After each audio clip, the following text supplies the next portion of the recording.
Hello everyone, welcome back to my YouTube channel. तो जैसा कि आपको पता है कि मेरा जो चैनल है वो आपको आपके कॉम्पिटिटिव एग्जाम्स के रिगार्डिंग मटेरियल प्रोवाइड करवाता है। और अभी जैसे कि आप जानते हैं कि हमारा सीईटी का एग्जाम होगा, एचटेट का एग्जाम होगा, ठीक है। तो इनके लिए आपको मैं बेस्ट कंटेंट प्रोवाइड करवा रही हूँ। तो देखिए, हम पढ़ रहे थे अपना टेंस, तो आज हम बात करेंगे फ्यूचर टेंस के बारे में, ठीक है। तो देखो, फ्यूचर इंडेफिनिट टेंस में क्या होगा, आपको विल या सेल दिखाई देगा, साथ में आपको V1 दिखेगी या फिर बेस फॉर्म दिखेगी, ठीक है। अब ये V1 या बेस फॉर्म में क्यों बोल रही हूँ ये मैं आपको क्लियर करूंगी जब मैं आपको आपका क्या पढ़ाऊंगी, वर्ब पढ़ाऊंगी, ठीक है। तो अभी के लिए आप क्या समझ सकते हो कि आप विल या सेल का यूज करोगे प्लस आपकी V1 होगी, ठीक है। और जैसा कि आपको पता है कि फ्यूचर टेंस में हम क्या करते हैं, मॉडल जो वर्ब्स हैं उनका यूज करते हैं। क्यों? क्योंकि फ्यूचर तो कोई मतलब क्या है, हमारी एक कल्पना है, ठीक है। अब पास्ट और प्रेजेंट को हम प्रूव कर सकते हैं किसी भी सबूत के साथ, बट फ्यूचर को आप कैसे बताओगे, वो तो एक संभावना है ना, एक कल्पना है हमारी। तो देखो, इसमें आपको क्या याद रखना है, विल या सेल लगेगा प्लस आपकी V1 लगेगी, ठीक है। एक एग्जाम्पल लेके समझते हैं, Anuj will go to school tomorrow, ठीक है। अब देखो, यहाँ पे क्या है, अनुज यानी कि ही, उसके साथ मैंने विल यूज किया। I will go to school, I के साथ भी मैंने क्या यूज कर दिया, will. He will go to school, यहाँ पर भी क्या है, आपका सिंगुलर है और मैंने क्या यूज कर दिया, विल यूज कर दिया। यानी कि इससे आपको क्या पता चला कि चाहे आप सिंगुलर की बात करो, चाहे आप प्लूरल की बात करो, ठीक है, आपको वहां पे क्या करना है, ही सी इट दे कुछ भी क्यों ना हो, उनके साथ आप विल या शैल दोनों का यूज कर सकते हो, ठीक है। ये पॉइंट हुआ क्लियर। बस साथ में याद क्या करना हमें कि V1 आएगी, ठीक है। अब देखो, Ritu will came to your home. अब एक सेंटेंस तो मैंने ये लिखा, एक मैंने लिखा Raju will goes to school. अब ये दो सेंटेंस है, क्या ये दोनों सही हैं? जी नहीं। क्यों? क्योंकि हमने अभी अभी पढ़ा है कि विल या सेल का यूज होगा प्लस आपकी V1 होगी। क्या आपका केम V1 है? जी नहीं। यहाँ पे हमारी वर्ब की फर्स्ट फॉर्म क्या होगी, कम। क्या गोज आपकी V1 है? जी नहीं। आपने कहाँ पे यूज किया था, किसी भी वर्ब के साथ ऐसे, ये हमने कौन से टेंस में यूज किया था, प्रेजेंट इंडेफिनिट टेंस में, ठीक है। तो यहाँ पे हम बात किसकी कर रहे हैं, फ्यूचर इंडेफिनिट की। वहां पे हम क्या यूज करेंगे, V1। तो यहाँ पे क्या बन जाएगा, Raju will go to school, ठीक है। अब ये हमारा हो गया सही, ठीक है। ऐसे ही अब हमारा ये भी हो गया सही। अब देखो, आपका जो सेंटेंस स्ट्रक्चर है वो आपको मेरे ख्याल से समझ में आ चुका है, उसमें किसी को भी कोई भी डाउट नहीं होना चाहिए। फिर भी मैं आपको एक बार बता देती हूँ। सब्जेक्ट होगा, अगर आपका क्या है, सिंपल सा सेंटेंस है, नेगेटिव नहीं है, इंटरोगेटिव नहीं है, तो वहां पे क्या होगा, सब्जेक्ट होगा, देन आपकी शैलिया विल होगी, देन आपका V1 प्लस ऑब्जेक्ट। नेगेटिव में हम क्या करेंगे, सब्जेक्ट सेल विल, देन आपका नोट आ जाएगा। नेक्स्ट फिर क्या है, V1 प्लस ऑब्जेक्ट। इंटरोगेटिव में क्या करेंगे, अपने जो हेल्पिंग वर्ब है उनको आगे ले आएंगे, then subject, then V1 plus object. आपको इस पॉइंट को ध्यान रखना है। कई बार क्या करते हैं, आपका माइंड इतना प्रेशर में होता है ड्यूरिंग एग्जाम टाइम कि आप वहां पे थोड़ा ध्यान नहीं दे पाते, तो वहां पे क्या कर देते हैं, हम नोट को पहले ले आते हैं, सब्जेक्ट को बाद में, वो गलत हो जाएगा, ठीक है। अगर आप नोट को पहले लेके आ रहे हो ना, तो आपको इसकी कॉन्ट्रैक्ट फॉर्म यूज करनी पड़ेगी। जैसे शैल नोट ना लिखे, विल नोट डायरेक्ट ना लिखे, हमें क्या लिखना पड़ेगा, जैसे आपका जो विल है ये क्या है, आपकी हेल्पिंग वर्ब है, सेल क्या है, हेल्पिंग वर्ब है, तो इनके साथ रूल क्या बोलता है कि साथ में क्या आएगा, आपका सब्जेक्ट आएगा, देन आपका नोट आएगा।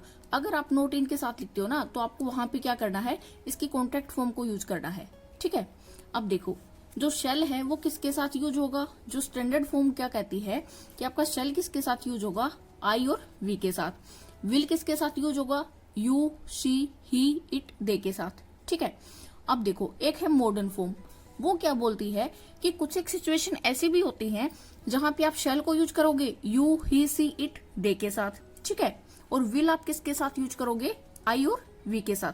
अब देखो, अब हम कैसे याद करेंगे कि अब ये मॉडर्न फॉर्म लगानी है या स्टैंडर्ड लगानी है, तो हमने एक कंक्लूजन निकाल लिया, ठीक है। वो कंक्लूजन हमारा क्या है, चाहे शेल हो चाहे विल हो, हम क्या यूज करेंगे, हम स्टैंडर्ड फॉर्म की मान के शेल के साथ क्या यूज करेंगे, आई और वी को, और मॉडर्न फॉर्म को अप्लाई करके हम क्या करेंगे, शेल को किसके साथ यूज करेंगे, यू, ही, सी, इट और दे के साथ। सेम हमने कहां पे अप्लाई कर दिया, विल के साथ। इन शॉर्ट आपका I, we, you, he, she, it, they कुछ भी क्यों ना हो, आप शेल और विल दोनों को यूज कर सकते हो बिना किसी डर के। अगर आपने देखा कि आपका जो क्वेश्चन पेपर है वहां पे आपका आई के साथ मान लो विल लगा रखा है, अब आप सोचोगे कि आई के साथ विल है, ये तो स्टैंडर्ड फॉर्म है, बट मेरे को तो मॉडर्न फॉर्म लगाना चाहिए, तो कहीं पे आप वहां पे शेल को निकाल के विल लगा के वो एरर मत निकाल के आना, आप शेल और विल दोनों को यूज कर सकते हो। ठीक है, अब देखो आपको क्या याद रखना है कि आई के साथ हम क्या करते हैं, कोई भी आपका अफर्मेटिव एंड नेगेटिव सेंटेंस होगा ना, वहां पे आप विल और शेल दोनों को यूज कर सकते हो बिना कुछ भी सोचे समझे। ठीक है, ये क्वेश्चन तब लाना ही नहीं है कि विल यूज होगा या फिर शेल यूज होगा। ठीक है, तो अभी देखो आपको एक पॉइंट क्या ध्यान में रखना है कि आपका आई के साथ अगर मान लो आपका सेंटेंस जो है सिंपल है, यानी कि अफर्मेटिव है, साधारण है, या फिर आपका नेगेटिव सेंटेंस है, ठीक है, तो आप विल या शेल दोनों में से किसी को भी आंख बंद करके यूज कर सकते हो, वहां पे आपका एरर कोई भी नहीं निकाल सकता। ठीक है, लेकिन आपको ध्यान कहां पे रखना है, जैसे आपका इंटरोगेटिव सेंटेंस होगा ना, जब आपका पर्सनवाचक वाक्य होगा उसमें आप शेल को यूज करोगे, ठीक है, ना कि विल को। अब इसका रीजन क्या है वो भी बताएंगे। अब देखो शेल क्या शो करेगा, आपके सजेशन को दिखाएगा। ठीक है, अब देखो एक एग्जांपल से समझते हैं। अब ये देखो, जैसे will I go to the market, अब मैंने आपसे एक क्वेश्चन किया है कि will I go to the market, तो यानी कि मैंने आपसे क्या पूछा है, क्या मैं बाजार जाऊंगी। तो अब आपको क्या पता कि मेरे मन में चल क्या रहा है। ठीक है, मैंने आपसे एक क्वेश्चन पुट किया, क्या आप उसका मेरे को सही जवाब दे सकते हो, जी नहीं, क्यों, अगर आप हाँ बोलोगे और क्या पता मैं ना जाऊं, आप बोलोगे ना नहीं जाओगी और क्या पता मैं चली जाऊं, यानी कि आप प्रेडिक्ट नहीं कर सकते, आप मेरा भविष्य यहाँ पे नहीं बता सकते कि क्या मैं बाजार जाऊंगी। ठीक है, लेकिन अगर यही क्वेश्चन मैं शेल का यूज करके आपसे पूछती हूँ कि shall I go to the market, क्या मैं बाजार जाऊं, यानी कि मैंने आपसे सजेशन मांगा है कि क्या मैं बाजार जाऊं, क्या मुझे जाना चाहिए, तो आप क्या बोलोगी, हाँ जा सकती हो, जाना चाहिए, नहीं नहीं जाना, गर्मी है मत जाओ, बीमार हो जाओगी। यानी कि यहाँ पे आप अपना जो भी मतलब आंसर मुझे दोगे उसका मुझ पर इफेक्ट पड़ेगा। ठीक है, और वो सजेशन मैं आपका मानूंगी भी, बट यहाँ पे आप मुझे कुछ भी प्रेडिक्ट नहीं कर सकते, क्या पता आप ना करो और मैं चली जाऊं, क्या पता आप हाँ करो और मैं ना जाऊं। ठीक है, बट यहाँ पे आप मुझे जो भी सजेस्ट करोगे ना, वो मुझे आपका सजेशन अच्छा लगेगा, मानना पड़ेगा। क्यों, मान लो जैसे मैंने आपसे पूछा शैल आई गो टू द मार्केट, अब आपने बोला कि नहीं आज बहुत गर्मी है मत जाओ, तो मुझे लगेगा हाँ भाई सामने वाला ठीक बोल रहा है, मुझे नहीं जाना चाहिए। तो आपको सिर्फ एक ही बात ध्यान में रखनी है पूरे फ्यूचर इंडेफिनेट टेंस में, कि जब आपका इंटरोगेटिव सेंटेंस होगा आप आई के साथ शेल को यूज करोगे। ठीक है, बाकी किसी में आपका कोई असर नहीं होगा, ये रूल सिर्फ आई के लिए है। ठीक है, एक और इम्पोर्टेंट पॉइंट क्या है कि विल और शेल के साथ V1 का यूज होगा, बस यही है आपका फ्यूचर इंडेफिनेट टेंस। अब आपका फ्यूचर कॉन्टिन्यूअस टेंस की बात कर लेते हैं, वो भी एकदम छोटा सा है। इसमें आपको क्या करना है कि विल और शैल के साथ बी का यूज होगा, देन V1 प्लस ING। अब कॉन्टिन्यूअस है तो V1 प्लस ING तो होगा ही होगा, इसमें हम विल और शैल के साथ बी का भी यूज करेंगे। ठीक है, अब इसका सेंटेंस स्ट्रक्चर देखिए, इसमें क्या होगा, सब्जेक्ट होगा, देन आपका विल भी या शैल भी होगा, V1 plus ING then object. Negative में हम नोट लगा देंगे, विल और शैल नोट देन भी आएगा। ठीक है, ये बात आपको याद रखनी है। बाकी subject will shall then not plus be then V1 plus ING then object. Interrogative में विल और शैल आगे आ गया, then subject then be then V1 plus ING then object. ठीक है, ऐसे इंटरोगेटिव प्लस नेगेटिव में क्या होगा, will shall then subject then not be. ठीक है, देन V1 प्लस ING। जैसे Aman will be owning this house, अब मैं कितनी बार बता चुकी हूं कि कुछ एक ऐसी वर्ब हैं जिनके साथ हमें आईएनजी नहीं लगाना। तो ऑन क्या है, आपका पोजीशन दिखाएगा, अधिकार दिखाएगा, तो आप ऑन के साथ आईएनजी नहीं लगा सकते। जब हम आईएनजी ही नहीं लगाएंगे तो कॉन्टिन्यूस की कंडीशन को फुलफिल नहीं करेंगे। तो हम क्या करेंगे, इससे एक स्टेप बैक लेंगे, यानी कि इससे पीछे वाले टेंस में जाएंगे। कौन से में, फ्यूचर इंडेफिनिट टेंस। वहां पे क्या था, विल और शैल था, देन V1 थी। तो हम क्या कर देंगे, अमन विल, बी ऑनिंग को हम हटा देंगे क्योंकि बी और आईएनजी कहां पे आएगा, आपके फ्यूचर कॉन्टिन्यूस टेंस में। तो हम क्या करेंगे, इसको फ्यूचर इंडेफिनिट बनाएंगे, यानी कि सब्जेक्ट देन विल या शैल देन आपका V1 देन ऑब्जेक्ट। तो Aman will own this house, got it. ऐसे ही देखो, my father shall be seeing you and Raj tomorrow. अब आप बोलोगे सी भी क्या है, मैम आप उसी लिस्ट में है जहां पे आपने बोला था कि हम आईएनजी यूज नहीं करेंगे, यहाँ पे आपने कैसे लगा दिया और इसको सही कैसे बता दिया। अब ये बताओ, सी मैंने आपको एक बात और भी बताई थी कि कुछ एक वर्ब क्या है, उनके दो दो अर्थ निकलते हैं, एक वर्ब ऑफ एक्शन को दिखाएगा, एक वर्ब ऑफ स्टेट को दिखाएगा। अब देखो, आंखों का काम क्या होता है, देखना, ठीक है। अब अगर हम इसको समझ के चले कि सी मतलब देखना। अब एक बात बताओ कि इसने बोला कि मेरा फादर है ना, वो राज और तुमको कल देखेगा। अब एक बात बताओ, जब इसको वो देखेगा, यानी कि वो आंखों से देखने वाला नहीं है, यानी कि वो कल इनसे मिलेगा, ठीक है, यही मीनिंग निकला ना। अब आंखों से देखना होता तो आज भी देख सकता था, बट उसको मिलना है। तो मिलना क्या है, आपकी वर्ब ऑफ एक्शन है, ना कि स्टेट, ठीक है। अगर वर्ब ऑफ स्टेट होती तो हम क्या करते, आईएनजी का यूज नहीं करते, बट यहाँ पे क्या है, वर्ब ऑफ एक्शन है कि वो मिलेगा, भाई वो एक्शन लेगा, वो मिलेगा, ठीक है। तो अगर आपका वर्ब ऑफ एक्शन है, वहां पे हम आईएनजी का यूज करेंगे, इसलिए आपका यहाँ पे सीइंग क्या है, एकदम सही है, ठीक है। तो ये था आपका फ्यूचर कॉन्टिन्यूअस टेंस।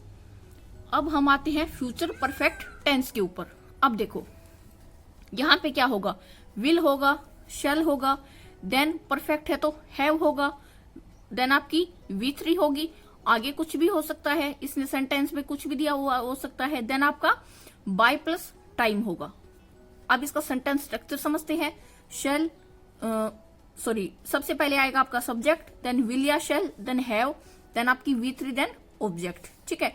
ऐसे नेगेटिव में शैल और विल के बाद नोट आ जाएगा, then have plus V3 then object. Interrogative में क्या होगा, हेल्पिंग वर्ब आगे आ गई, then subject, then have, then आपका V3 देन ऑब्जेक्ट। विल और शैल आपकी हेल्पिंग वर्ब है, हैव आपकी यहाँ पे मेन वर्ब है। इंटरोगेटिव नेगेटिव में क्या होगा, will shall then subject then not have plus V3 then object. अब देखो, Monu will has gone to Australia by next month. अब एक बात बताओ, मोनू क्या है, इंसान है, ठीक है, आपका सिंगुलर है। अब आप बोलोगे कि सिंगुलर के साथ तो मैम हैज लगता है, बट देखो, बट हम कौन से टेंस की बात कर रहे हैं, फ्यूचर परफेक्ट टेंस की। यहाँ पे क्या है, हैव प्लस V3 आएगा, तो मोनू विल हैव, यहाँ पे आपका V3 हो गया, gone to Australia by next month. यही छोटे छोटे एरर हैं जो आपको ध्यान में रखना है। आई शैल हैव, ठीक है, taught my son by tomorrow. अब यहाँ पे देखो, आई के साथ शैल या विल में से कुछ भी यूज कर सकते हैं, ठीक है, साथ में आपका टॉट आ गया। अब आप बोलोगे कि भाई आपने यहाँ पे विल क्यों नहीं यूज किया। अब वही बात है कि यहाँ पे शैल क्या है, हमने बताया था ना कि अगर आपका सिंपल सेंटेंस है या फिर आपका नेगेटिव सेंटेंस है तो यहाँ पे शैल और विल का कोई भी फर्क नहीं पड़ेगा। लेकिन अगर यही सेंटेंस आपका इंटरोगेटिव होता तो हम यहाँ पे शैल को प्रेफरेंस देते, ना कि विल को, ठीक है। तो आपको ये दोनों एग्जांपल मैंने इसीलिए दिए हैं ताकि आपको कोई भी कंफ्यूजन ना हो। आप विल या शैल इनको लगाते टाइम बिल्कुल भी कंफ्यूज मत होना। आपका जो शैल जो है सिर्फ इंटरोगेटिव सेंटेंस पे आपको याद रखना है, ठीक है। अभी आपका नेक्स्ट और लास्ट टाइप है आपके फ्यूचर टेंस का, फ्यूचर परफेक्ट कॉन्टिन्यूअस टेंस।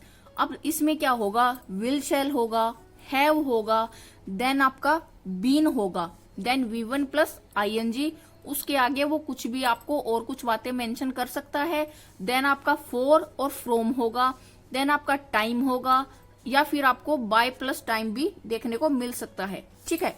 अब देखो, I shall have been living in Haryana for 10 years by the end of this year.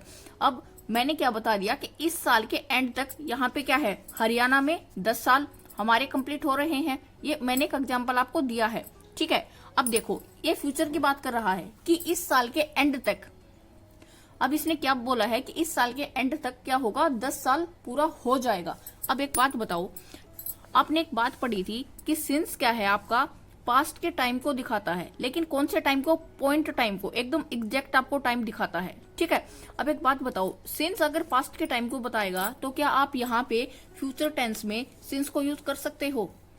अगर आप D+B का वो जो क्वेश्चन पेपर है उसको देखोगे ना, वहां पे आपको क्या याद रखना है, वहां पे आपको सिंस यूज नहीं करना है। हालांकि फ्यूचर में सिंस का यूज होता ही नहीं है, बट हम क्या करें, हम बचपन से पढ़ते आ रहे हैं, बट हमें क्या करना है, नई चीजों को सीखना है। तो यहाँ पे हमें क्या ध्यान में रखना है कि फ्यूचर में हम सिंस को यूज नहीं करते हैं, ठीक है। We use from to show future, past और प्रेजेंट। यहाँ पे हम सिंस की जगह फ्रॉम को यूज करेंगे। मैंने आपको यहाँ पर भी बताया था कि फॉर या फ्रॉम, फॉर तो पीछे भी यूज किया था, एक सिंस यूज किया था, यहाँ पे सिंस की जगह हमने क्या यूज कर दिया, फ्रॉम को, ठीक है।